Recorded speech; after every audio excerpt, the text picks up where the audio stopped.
الحمد لله رب العالمين والصلاة والسلام على رسوله الأمين وعلى آله وصحبه أجمعين إلى يوم الدين أما بعد فأعوذ بالله من الشيطان الرجيم بسم الله الرحمن الرحيم يا أيها الذين آمنوا كتب عليكم الصيام كما كتب على الذين من قبلكم لعلكم تتقون وقال جل وعلا شهر رمضان الذي أنزل فيه القرآن هدى للناس وبينات من الهدى والفرقان۔ محترم ناظرین کرام، السلام علیکم ورحمۃ اللہ وبرکاتہ۔ رمضان اور قرآن لے کر کے حاضر خدمت ہوں۔ اللہ رب العزت کی بہت ساری نعمتیں ہیں اور ان نعمتوں میں غیر معمولی نعمت قرآن کی نعمت، ایک اور نعمت رمضان کی نعمت، ایک اور نعمت روزے اور صیام کی نعمت۔ رمضان کیا ہے؟ رمضان کی اہمیت کیا ہے؟ روزے اور صوم کی تفصیلات کیا ہیں؟ کس طریقے سے یہ ضبط نفس، تزکیہ نفس، اللہ کے تقرب کے لیے ہم کو یہ روزہ تیار کرتا ہے؟ پھر اس کا قرآن مجید سے ریلیشن کیا ہے؟ قرآن مجید کیا ہے؟ اس کی تفصیلات کیا ہیں؟ قرآن مجید کے سلسلے میں ہماری معلومات کیا ہیں؟ رمضان سے قرآن مجید کا کیا ریلیشن ہے؟ قرآن مجید کی عظمت کیا ہے؟ قرآن مجید کی اہمیت کیا ہے؟ یہ سارے وہ عناوین ہیں جو انشاءاللہ ہم اس پروگرام میں پیش کریں گے۔ رحمتوں کا مہینہ رمضان المبارک، اللہ تعالیٰ کی رحمتیں، اس کی نوازشات، اس کے فیضانات کا دروازہ کھل جاتا ہے۔ نیکیوں کے موسم بہار کا مہینہ ہے۔ روزے کے ذریعے بندہ اپنے رب سے قریب ہوتا ہے، نفس کو کنٹرول کرتا ہے، نفس کو کچلتا ہے، اپنے نفس کا تزکیہ کرتا ہے۔ میں نے اس پروگرام کو اسی لیے رمضان اور قرآن دو عناوین پر اس کو منتخب کیا ہے کہ انشاءاللہ ہم رمضان اور رمضان کے درمیان روزے وغیرہ کے بارے میں بات کریں گے، اور قرآن مجید اصل وہ چیز اللہ رب العزت کی عظیم الشان نعمت، اس پر بھی انشاءاللہ ہم گفتگو کریں گے۔ آئندہ کے الگ الگ حلقوں میں ہم تفصیل کے ساتھ انشاءاللہ اس پر گفتگو کریں گے۔ آج انشاءاللہ ہم رمضان اور روزے کی اہمیت اور فضیلت پر گفتگو کر رہے ہیں۔ قرآن مجید میں روزے کی فرضیت کے سلسلے میں ارشاد ہوا ہے، یا ایھا الذین آمنوا کتب علیکم الصیام کما کتب علی الذین من قبلکم لعلکم تتقون۔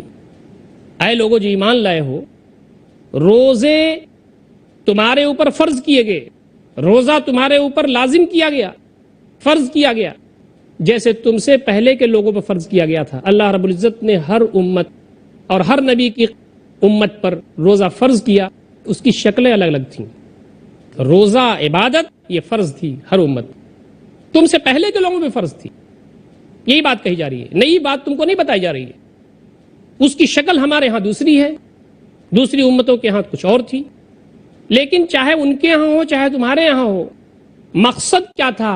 مقصد یہ ہے لعلکم تتقون، تاکہ تم تقوی اختیار کر سکو، متقی بن سکو، اللہ رب العزت کا خوف، اس کی خشیت، دل کی رگوں کی گہرائیوں میں اللہ تعالیٰ کے لیے بندہ کانپے، جو کچھ کام کرے صرف اللہ تعالیٰ کے لیے کرے، جن چیزوں سے رکے وہ صرف اللہ تعالیٰ کے لیے رکے، اللہ کا تقوی تمہارے اندر پیدا ہو۔ یہ رمضان کا پربہار ماحول یہ تقوی پیدا کرتا ہے۔ یہ روزے جو ہم رکھتے ہیں اور روزوں کے درمیان جو تفصیلات ہیں یہ انسان کے اندر تقوی پیدا کرتی ہیں۔ تھوڑی ہی دور آگے چل کر کے قرآن مجید بیان کرتا ہے، شہر رمضان الذی انزل فیہ القرآن، یہ رمضان کا وہ مہینہ ہے جس میں قرآن نازل کیا گیا۔ اب رمضان کے بارے میں کوئی بات اللہ رب العزت نہیں ارشاد فرما رہے ہیں آگے، اب قرآن کے بارے میں بات ارشاد ہو رہی ہے۔ ھدی للناس، یہ لوگوں کے لیے سراپا ہدایت، قرآن مجید سراپا ہدایت ہے لوگوں کے لیے۔ وبینات من الہدی والفرقان، ھدی للناس وبینات من الہدی والفرقان، ہدایت کی واضح نشانیاں اس میں موجود ہیں۔ ہدایت کی واضح نشانیاں قرآن مجید آدمی پڑھتا ہے تو اللہ رب العزت نے اس میں ایسی چیزیں بیان کی ہیں کہ جس کے ذریعے انسان ہدایت کے راستے پر آگے سے آگے بڑھتا چلا جائے۔ قرآن مجید نے بیسکلی توحید، اللہ رب العزت ایک، اس کے علاوہ کوئی مالک الملک نہیں، کوئی معبود حقیقی نہیں، شکریہ اسی کا ادا ہونا چاہیے، پیشانی اسی کے سامنے جھکنی چاہیے، بات اسی کی ماننا چاہیے، تھینکس اسی کو کرنا چاہیے، اس کے علاوہ کوئی کسی کو شریک کرتا ہے، ٹھہراتا ہے اس کو شریک، تو اللہ رب العزت کے ہاں اس کی بخشش نہیں ہونے والی ہے۔ اللہ تعالیٰ نے اپنے بندوں کی ہدایت کے لیے انبیاء کا سلسلہ جاری کیا، حضرت آدم سے لے کر کے نبی اکرم صلی اللہ علیہ وسلم تک جتنے لوگ آئے سبوں نے اللہ رب العزت کے دین کو ان کے بندوں تک پہنچایا۔ نبی اکرم صلی اللہ علیہ وسلم اللہ تعالیٰ کے آخری نبی ہیں، کے بعد کوئی نبی آنے والا نہیں ہے۔ انبیاء کے ذریعے ہمیں شریعت معلوم ہے، آخرت ایک دن آ کے رہے گی، جو کچھ بھی ہم کر رہے ہیں اس کے بارے میں ہمارے رب کے سامنے پرسش ہونی ہے، ہم اپنے رب کے سامنے حاضر کیے جائیں گے، جو کچھ بھی ہم نے کیا ہے اس کا حساب و کتاب ہمارے رب کے سامنے ہونے والا ہے۔ دلائل بھی اللہ رب العزت نے اس سلسلے میں دیے ہیں، مبینات من الہدی، ہدایت کی پوری نشانیاں اس میں موجود ہیں، ہدایت کی نشانیاں ہیں، والفرقان، اور حق و باطل میں تمیز کرنے والی چیز ہے، یہ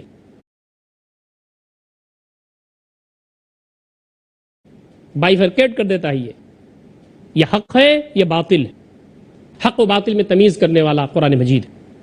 آگے فرمایا فمن شہد منکم الشہر فلیصمہ، قرآن مجید کی اہمیت بیان کرنے کے بعد یہ فرمایا کہ تم میں سے جو اس مہینے کو پائے وہ روزہ رکھے، ومن کان مریضا او علی سفر فعدۃ من ایام اخر۔ اللہ رب العزت نے دین کو بہت آسان بنایا ہے، تو یہاں بھی یہ بات فرما دی کہ روزہ رکھنا فرض ہے سارے ہی مومنین و مسلمین پر، عاقل بالغ پر، چاہے مرد ہو عورت ہو۔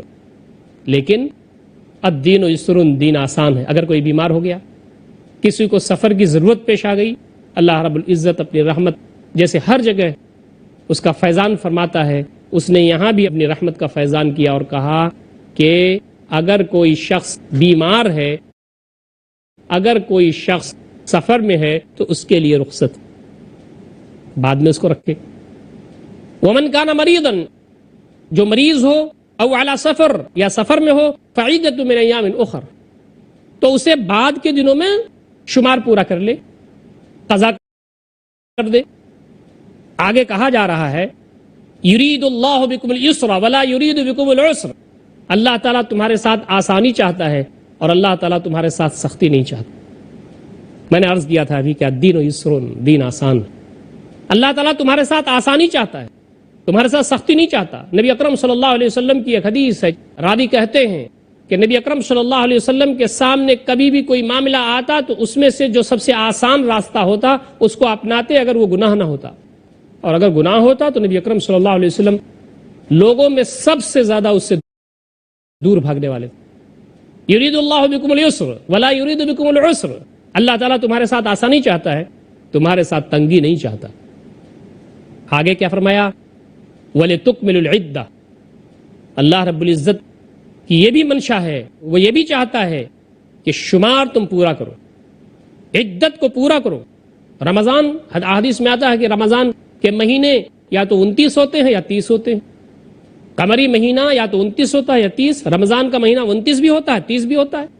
29 رمضان ہے، چاند دے کر کے روزہ رکھو، چاند دے کر کے روزہ توڑو۔ اب اگر چاند نکل گیا 29 کو تو ہمیں عید کرنی، اور اگر نہیں فَإِنْ غُمَّ عَلَيْكُمْ، اگر تمہارے لیے یہ ملتبس ہو جائے، گڈمڈ ہو جائے، نہ سمجھ پاؤ کسی بھی وجہ سے، تو پھر فَأَكْمِلُوا الْعِدَّةَ 30، تو تم روزے کی جو عدت ہے شمار اس کو 30 شمار کرو۔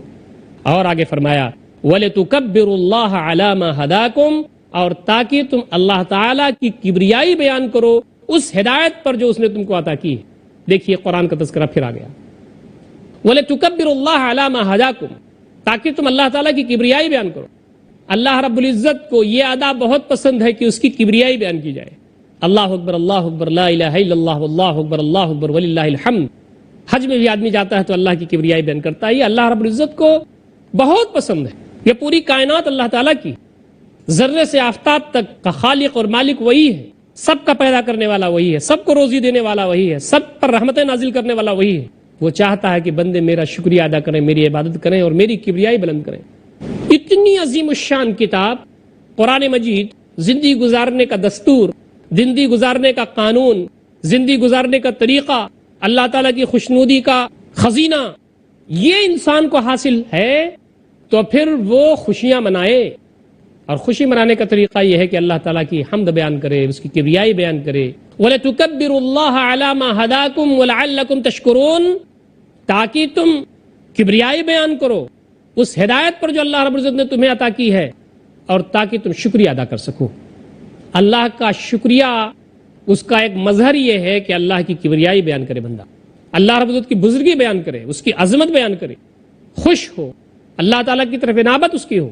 یہ جو دو آیتیں میں نے آپ کے سامنے اس وقت پڑھی ہیں اور اس کا ترجمہ اور اس کی تفصیلات بیان کی ہیں، اس میں رمضان کیا ہے وہ بھی بتایا، لیکن اس کو بڑا شارٹ کیا، اس لیے کہ اصل چیز جو اس رمضان میں اتری ہے وہ قرآن مجید، اللہ کی کتاب، تو پھر اس کی تفصیلات قرآن مجید نے کچھ بیان کی، اور اس کے بعد رمضان اگر کسی کو ملے تو اس کو روزے سے رہے، عدت پوری کرنا ضروری ہے، اور اللہ تعالیٰ آسانی پیدا فرماتا ہے، تمہارے لیے آسانی چاہتا ہے، مشکل نہیں چاہتا، اور اس میں پھر جیسے کہ دین کا مزاج ہے، اللہ رب العزت کا فیضان، اس کی رحمت ہے، پھر آسانیوں کی گنجائش پیدا کی ہے، اور آخر میں یہ بات کہی ہے کہ یہ جو قرآن مجید تم کو ملا ہوا ہے اس مہینے میں، اس قرآن مجید جو کتاب ہدایت ہے، اس ہدایت پر اللہ تعالیٰ کی کبریائی بیان کرو، یہ شکریہ کے جذبے کے تحت ہوگا، یہ شکریہ کا ایک مظہر ہوگا، اور اللہ رب العزت کو یہ چیز بہت پسند ہے۔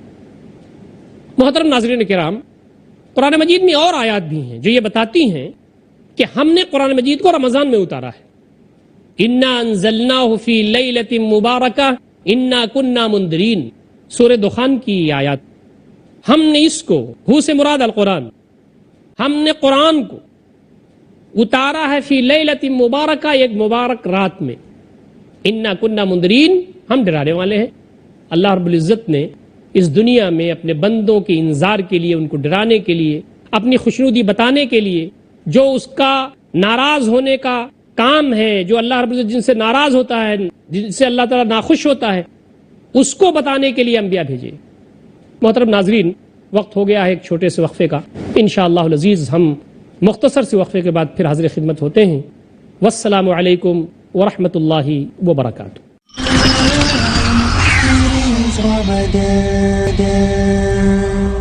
بسم اللہ الرحمن الرحیم۔ محترم ناظرین کرام، ہم وقفے کے بعد پھر حاضر خدمت ہیں۔ رمضان اور روزے کی اہمیت پر گفتگو چل رہی ہے۔ اللہ رب العزت کا ارشاد ہے، یرید اللہ بکم اليسر ولا یرید بکم العسر ولتکملوا العدہ، اللہ تعالیٰ تمہارے ساتھ آسانی چاہتا ہے، تمہارے ساتھ تنگی اور سختی نہیں چاہتا۔ ولتکملوا العدہ، تاکہ تم شمار مکمل کرو، روزہ چاہے 29 کا ہو 30 کا ہو، مکمل تمہیں کرنا ہے۔ اور آگے فرمایا وَلِتُكَبِّرُوا اللَّهَ عَلَى مَا هَدَاكُمْ، اور تاکہ تم اللہ تعالیٰ کی کبریائی بیان کرو اس ہدایت پر جو اس نے تم کو عطا کی ہے۔ دیکھیے قرآن کا تذکرہ پھر آ گیا، وَلِتُكَبِّرُوا اللَّهَ عَلَى مَا هَدَاكُمْ، تاکہ تم اللہ تعالیٰ کی کبریائی بیان کرو۔ اللہ رب العزت کو یہ ادا بہت پسند ہے کہ اس کی کبریائی بیان کی جائے۔ اللہ اکبر، اللہ اکبر، لا الہ الا اللہ، واللہ اکبر، اللہ اکبر، وللہ الحمد۔ حج میں بھی آدمی جاتا ہے تو اللہ کی کبریائی بیان کرتا ہے، یہ اللہ رب العزت کو بہت پسند ہے۔ یہ پوری کائنات اللہ تعالیٰ کی، ذرے سے آفتاب تک کا خالق اور مالک وہی ہے، سب کا پیدا کرنے والا وہی ہے، سب کو روزی دینے والا وہی ہے، سب پر رحمتیں نازل کرنے والا وہی ہے۔ وہ چاہتا ہے کہ بندے میرا شکریہ ادا کریں، میری عبادت کریں اور میری کبریائی بلند کریں۔ اتنی عظیم الشان کتاب قرآن مجید، زندگی گزارنے کا دستور، زندگی گزارنے کا قانون، زندگی گزارنے کا طریقہ، اللہ تعالیٰ کی خوشنودی کا خزینہ، یہ انسان کو حاصل ہے تو پھر وہ خوشیاں منائے، اور خوشی منانے کا طریقہ یہ ہے کہ اللہ تعالیٰ کی حمد بیان کرے، اس کی کبریائی بیان کرے۔ وَلَتُكَبِّرُوا اللَّهَ عَلَى مَا هَدَاكُمْ وَلَعَلَّكُمْ تَشْكُرُونَ، تاکہ تم کبریائی بیان کرو اس ہدایت پر جو اللہ رب العزت نے تمہیں عطا کی ہے، اور تاکہ تم شکریہ ادا کر سکو۔ اللہ کا شکریہ، اس کا ایک مظہر یہ ہے کہ اللہ کی کبریائی بیان کرے بندہ، اللہ رب العزت کی بزرگی بیان کرے، اس کی عظمت بیان کرے، خوش ہو، اللہ تعالیٰ کی طرف عنابت اس کی ہو۔ یہ جو دو آیتیں میں نے آپ کے سامنے اس وقت پڑھی ہیں اور اس کا ترجمہ اور اس کی تفصیلات بیان کی ہیں، اس میں رمضان کیا ہے وہ بھی بتایا، لیکن اس کو بڑا شارٹ کیا، اس لیے کہ اصل چیز جو اس رمضان میں اتری ہے وہ قرآن مجید، اللہ کی کتاب، تو پھر اس کی تفصیلات قرآن مجید نے کچھ بیان کی، اور اس کے بعد رمضان اگر کسی کو ملے تو اس کو روزے سے رہے، عدت پوری کرنا ضروری ہے، اور اللہ تعالیٰ آسانی پیدا فرماتا ہے، تمہارے لیے آسانی چاہتا ہے، مشکل نہیں چاہتا، اور اس میں پھر جیسے کہ دین کا مزاج ہے، اللہ رب العزت کا فیضان، اس کی رحمت ہے، پھر آسانیوں کی گنجائش پیدا کی ہے۔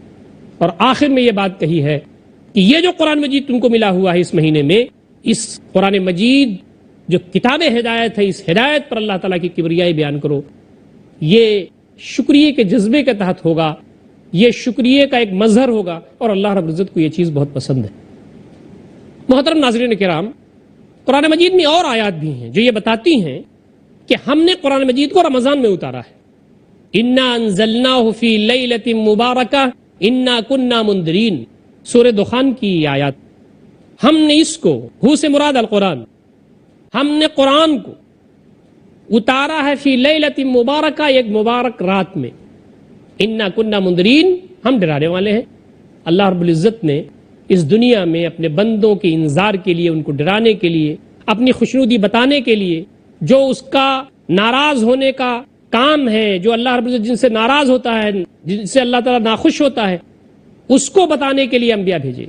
انبیاء نے کیا کہ یہاں کیا کیا؟ انذار کیا، ڈرانے کا کام کیا، اور کیا کیا؟ تبشیر کیا، بشارت دینے کا کام کیا۔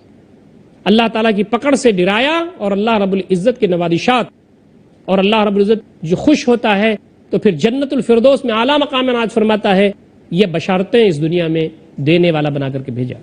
فیہا یفرق کل امر حکیم، اس رات میں فیصلہ کیا جاتا ہے ہر حکمت والے حکم اور معاملے۔ اللہ رب العزت کے بہت سارے ڈیسیزنز ہوتے ہیں اس رات میں، اس لیے یہ لیلہ مبارکہ ہے۔ اور چونکہ یہ رات پہلے سے ڈیسیزن والی رات ہے، اللہ رب العزت نے قرآن مجید کے نزول کے لیے اس رات کا انتخاب فرمایا۔ امرا من عندنا، ہماری طرف سے آرڈر کے طور پر، حکم کے طور پر۔ انا کننا مرسلین، ہم بھیجنے والے ہیں، ہم ارسال کرنے والے ہیں احکامات، ہم رسولوں کو بھیجنے والے ہیں اپنی ہدایات کے ساتھ۔ رحمتا من ربک، دیکھیے یہ بات آ گئی، تمہارے رب کی طرف سے رحمت کے طور، رات کا بابرکت ہونا، اللہ رب العزت کا اہم فیصلے کرنا اس رات میں، اسی رات کا انتخاب قرآن مجید کے لیے کرنا، اور قرآن مجید کا بھی تمہارے لیے ہدایت کا ہونا، رحمتا من ربک، یہ تمہارے رب کی طرف سے رحمت ہے۔ انہ هو السمیع العلیم، وہ سننے والا ہے، جاننے والا ہے۔ آدمی خفیہ انداز سے چپکے چپکے پکارتا ہے، وہ بھی سنتا ہے، تیز پکارتا ہے، وہ بھی سنتا ہے۔ جو کچھ بھی تم کرتے ہو، جو کچھ بھی تم برتتے ہو، جو کچھ بھی تم دوڑ بھاگ کرتے ہو، سب وہ سنتا ہے اور جانتا ہے۔ ایسا عظیم الشان رب، اس کی رحمتوں کا، اس کی نعمتوں کا فیضان ہے۔ ہمیں ان ایام کی قدر کرنا چاہیے، ان اوقات کی قدر کرنا چاہیے۔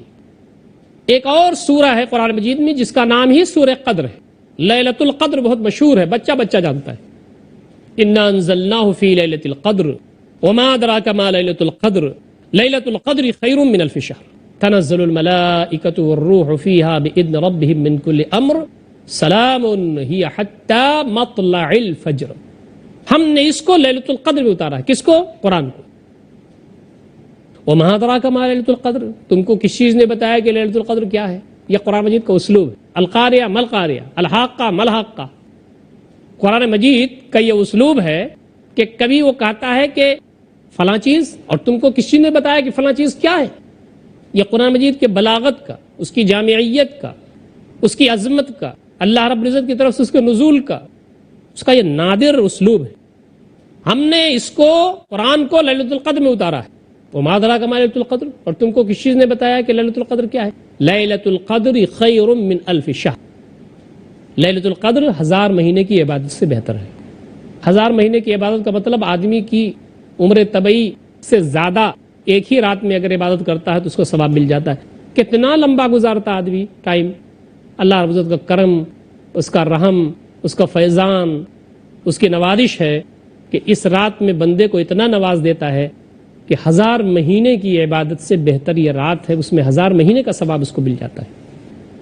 آگے فرمایا تنزل الملائکۃ والروح، فرشتے نازل ہوتے ہیں، والروح اور جبریل امین، عموم کے بعد خصوص کا تذکرہ، یہ بھی ایک قرآن مجید کا اسلوب ہے۔ پہلے عام تذکرہ کر دیا جائے، اس میں سے خاص، تنزل الملائکہ، فرشتے نازل ہوتے ہیں، تو فرشتوں میں جبریل بھی آ گئے، لیکن جبریل کا تذکرہ الگ سے کیا اللہ رب العزت نے، عام کا تذکرہ کرنے کے بعد خاص کا اہتمام اور تاکید کے پیش نظر، اس کی اہمیت کے پیش نظر۔ تنزل الملائکہ والروح، فرشتے نازل ہوتے ہیں اور جبریل امین۔ فیہا باذن ربہم، اس رات میں فرشتے اور جبریل امین نازل ہوتے ہیں، اترتے ہیں اپنے رب کے حکم سے۔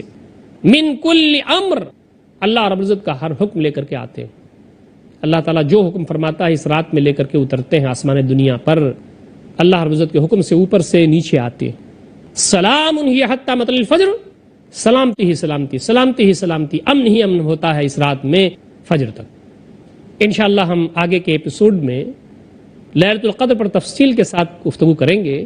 یہاں تو ہم رمضان اور روزے کی اہمیت پر گفتگو کر رہے ہیں۔ یہ رمضان، اس میں عظیم الشان ایک رات، اور وہ رات 1000 مہینے کی عبادت سے بہتر ہے۔ نبی مکرم صلی اللہ علیہ وسلم رمضان کی آنے سے پہلے اس کی تیاری فرماتے تھے، صحابہ کرام کو اس کی عظمت اور اس کی فضیلت کو بیان فرماتے تھے اور کہتے تھے کہ اس کے لیے وہ تیاری کریں۔ استقبال رمضان، رمضان سے پہلے رمضان کا ہم استقبال کریں، یہ بھی غیر معمولی نکتہ ہے۔ صحابہ کرام کے بارے میں آتا ہے کہ وہ اس کے لیے بہت پریشان رہا کرتے تھے۔ سلف کے بارے میں ایک روایت یہ آتی ہے، سلف کے بارے میں ایک واقعہ یہ آتا ہے کہ وہ 6 مہینے تک رمضان کے آمد کے لیے دعا کرتے تھے اللہ تعالیٰ سے، میرے مالک رمضان دے دے ہمیں، میرے مالک رمضان ہم کو دے دے، میرے مالک رمضان ہم کو دے دے۔ رمضان جب مل جاتا تھا تو رمضان کے بعد 6 مہینے تک اپنے اعمال کی قبولیت کے لیے اللہ تعالیٰ سے دعا کرتے تھے، سال بھر رمضان کے لیے تڑپتے رہتے تھے اور قرآن مجید کی تفصیلات پر عمل کرتے رہتے تھے۔ نبی مکرم صلی اللہ علیہ وسلم خود رمضان کے استقبال کے لیے رجب اور شعبان ہی سے تیار رہتے، اور شعبان میں سب زیادہ روزے رکھتے تھے۔ شعبان سے زیادہ کسی مہینے میں رمضان کو چھوڑ کر کے آپ نے روزہ نہیں رکھا۔ حضرت عائشہ رضی اللہ تعالیٰ عنہ کی روایت ہے، وہ کہتی ہیں کہ پورا شعبان آپ روزہ رکھتے تھے، یا دوسری روایت میں آتا ہے کہ آپ تھوڑا سا پورا مہینے میں سے تھوڑا سا چھوڑ کر کے پورا مہینہ روزہ رکھتے تھے۔ رمضان شہر عظیم ہے، رمضان شہر مبارک ہے۔ یہ ایک ایسا مہینہ ہے کہ جس میں ایک رات ایسی ہے جو 1000 مہینے کی عبادت سے بہتر ہے۔ انشاءاللہ یہ سلسلہ کلام آگے بھی جاری رہے گا، اور ہم رمضان اور روزے کی اہمیت پر گفتگو کریں گے، کتاب و سنت سے اس کے بارے میں تفصیلات جاننے کی کوشش کریں گے۔ اقول قولی ھذا واستغفر اللہ لی ولکم اجمعین واستغفروہ انہ الغفور الرحیم، وآخر دعوانا الحمد للہ رب العالمین، والسلام علیکم ورحمۃ اللہ وبرکاتہ۔